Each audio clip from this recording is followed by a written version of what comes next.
Baik, Assalamualaikum warahmatullahi wabarakatuh. Izin sebelumnya, perkenalkan saya Aurora Celia Putri dengan NIM 2503257, Prodi Biologi Non-Kependidikan. Izin mempresentasikan tentang tugas bahasa Indonesia, yaitu tentang perubahan iklim dan SDG 13. Sebelumnya saya sudah mengambil topik tentang perubahan iklim, yaitu urgensi aksi iklim untuk pembangunan berkelanjutan. Baik, dengan latar belakang, perubahan iklim adalah masalah global yang terjadi akibat meningkatnya emisi gas rumah kaca dari aktivitas manusia seperti pembakaran bahan bakar fosil, deforestasi, dan industrialisasi. Kondisi ini menyebabkan kenaikan suhu bumi, cuaca ekstrim, mencairnya es kutub, dan naiknya permukaan air laut. Dampaknya meluas pada lingkungan, kesehatan, pertanian, serta kehidupan sosial dan ekonomi manusia. Nah, Indonesia sebagai negara kepulauan juga sangat rentan terhadap perubahan iklim, sehingganya diperlukan upaya mitigasi dan adaptasi yang serius untuk menjaga keberlanjutan kehidupan di masa depan. Sebelumnya, apa itu perubahan iklim? Nah, perubahan iklim adalah perubahan jangka panjang pada pola suhu dan cuaca rata-rata di bumi, yang sebagian besar disebabkan oleh aktivitas manusia seperti pembakaran bahan bakar fosil dan deforestasi, yang menyebabkan peningkatan konsentrasi gas rumah kaca di atmosfer. Penyebab utama perubahan iklim yaitu emisi gas rumah kaca atau GRK. Contohnya itu seperti pembakaran bahan bakar fosil untuk energi dan transportasi, deforestasi dan degradasi hutan, pertanian intensif, peternakan penghasil metana, industri manufaktur dan limbah perkotaan, serta pola konsumsi masyarakat yang sangat sering menggunakan plastik, listrik secara berlebihan, dan penggunaan kendaraan pribadi. Selanjutnya yaitu strategi mitigasi perubahan iklim. Yang pertama yaitu transisi energi terbarukan, yaitu seperti tenaga surya, angin, hidro, biomasa, yaitu hanya potensinya 400 GW, pemanfaatannya baru 2%. Yang kedua yaitu penghentian deforestasi, yaitu dengan melakukan reforestasi, restorasi mangrove. Targetnya yaitu sekitar 6.000 hektar dan juga melakukan konservasi gambut. Yang ketiga yaitu transportasi ramah lingkungan. Itu seperti menggunakan kendaraan listrik, transportasi umum. Itu bisa mengurangi emisi hingga 40%. Yang keempat yaitu manajemen limbah. Ini bisa dilakukan seperti daur ulang sampah, pengurangan plastik dan kompos, dan membuat kompos organik. Yang terakhir yaitu pertanian rendah emisi.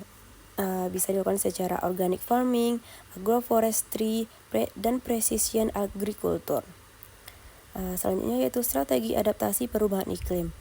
Yang pertama yaitu infrastruktur ramah iklim. Itu seperti tanggul pesisir, irigasi cerdas, dan penyimpanan air hujan. Yang kedua yaitu sistem peringatan dini. Ini untuk mengurangi risiko kematian akibat bencana sampai hingga 60%. Yang ketiga yaitu diversifikasi pertanian. Tanaman tahan kekeringan atau sorghum untuk ketahanan pangan. Yang keempat yaitu edukasi masyarakat.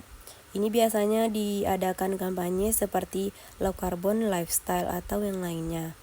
Yang terakhir yaitu perlindungan ekosistem pesisir. Ini dilakukan restorasi sekitar 34.000 hektar mangrove itu pada 2022. Nah, selanjutnya ada tantangan penanganan perubahan iklim. Yang pertama yaitu tantangan pada hambatan struktural. Itu seperti kebocoran emisi, lemahnya pengawasan, kebakaran hutan secara ilegal, dan penambangan secara ilegal. Yang kedua yaitu ada hambatan operasional, yaitu ketergantungan energi fosil atau 50% plus listrik. Yang kedua rendahnya partisipasi publik.